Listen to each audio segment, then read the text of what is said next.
अति विचित्र जहाँ जनक निवासु,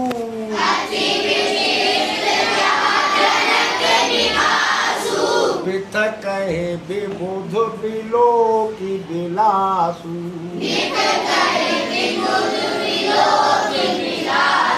चकित होत चित्त कोट विलोकी,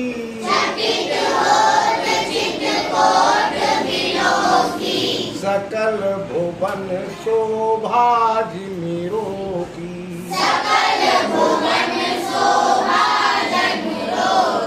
अति विचित्र जहाँ जनक निवासु,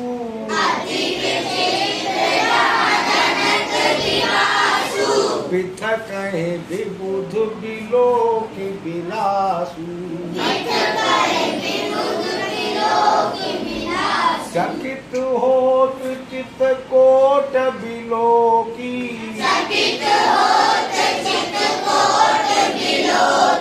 सकल भुवन शोभा जिमिरो की।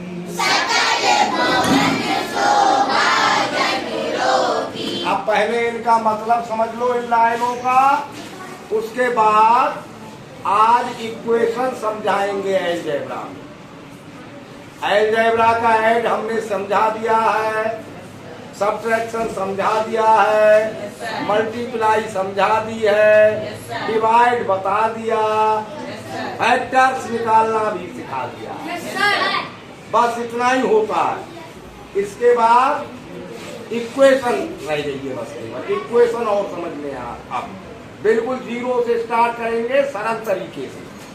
यहाँ से समझते हुए चले जाओगे तो बड़ी से बड़े समीकरण के सवाल आप हल कर लेंगे, और शुरुआत में चूक गए तो फिर आगे नहीं समझ पाओगे। पहले लाइनों का मतलब समझ लीजिए। अति विचित्र जहाँ जनक निवासु,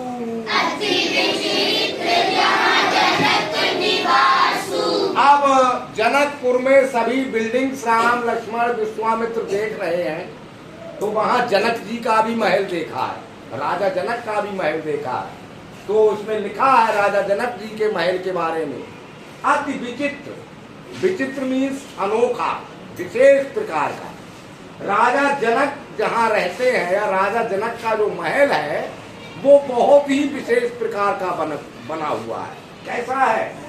पृथक कहे विबुध विलोकी विलासु।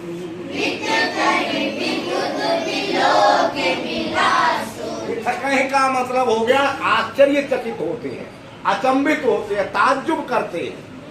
विबुध मारे देवता भी। उस महल को देखकर, राजा जनक के महल को देखकर देवता भी अचंभित हो जाते हैं, देवता भी आश्चर्य करते हैं। क्यों? विलोकी विलासु। विलोक मीन्स देखकर, विलास माने सुख सुविधाएं, फैसिलिटीज। समझ गए नहीं?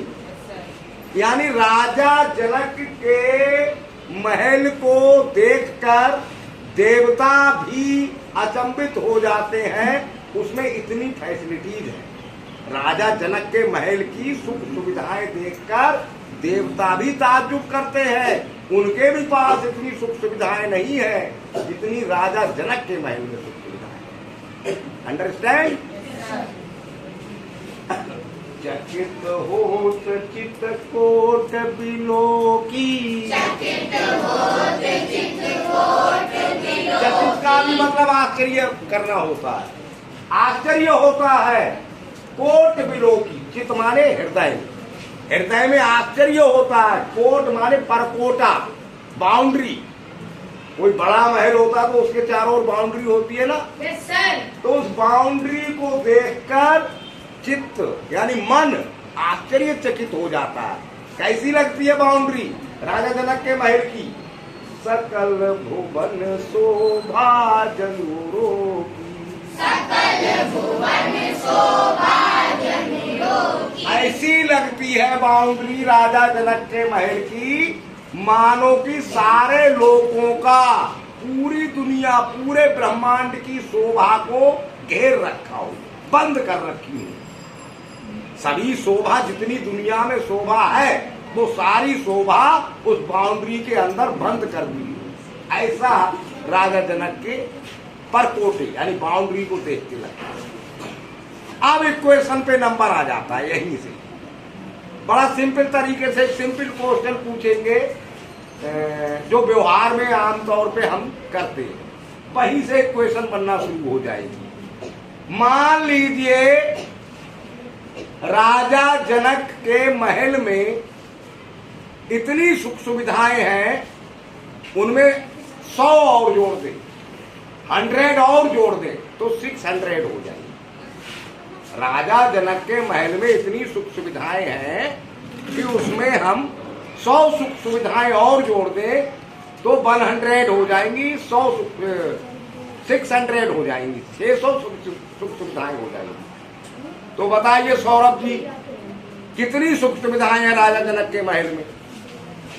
इतनी है कि उसमें 100 और जोड़ दे तो 600 हो जाती है। 500 करेक्ट आंसर। बहुत सिंपल बात थी, इसलिए आप अभी खड़े रहो, थोड़ा और पूछेंगे। 500 करेक्ट आंसर है, लेकिन आपने कैसे बताया जरा हमें ये और बता दो। 100 प्लस कर दिए, प्लस करके तो 600 में 100 प्लस करोगे तो 700 हो जाएंगे, 500 कहाँ होंगे? राजा जनक के महल में इतनी सुख सुविधाएं हैं, उनमें 100 और जो 600 हो जाती है। तो किसने प्लस कर दिए? माइनस कर दिए, यानी 100 और माइनस कर दिए तो 500 बच गए। तो ये तो बहुत छोटी सी बात थी, बहुत सिंपल बात हमने पूछी थी, इसलिए आपने आराम से बता दिया। इसी तरह की बातें थोड़ी कठिन भी होती हैं जो फिर नहीं बता मिलेंगी ऐसे इतनी आसानी से।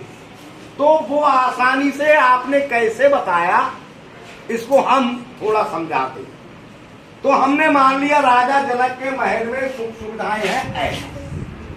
अब समझ लें अच्छे से, जब हमें पता नहीं है, जो चीज पता नहीं होती है उसी को हम कोई अक्षर संख्या मान लेते हैं।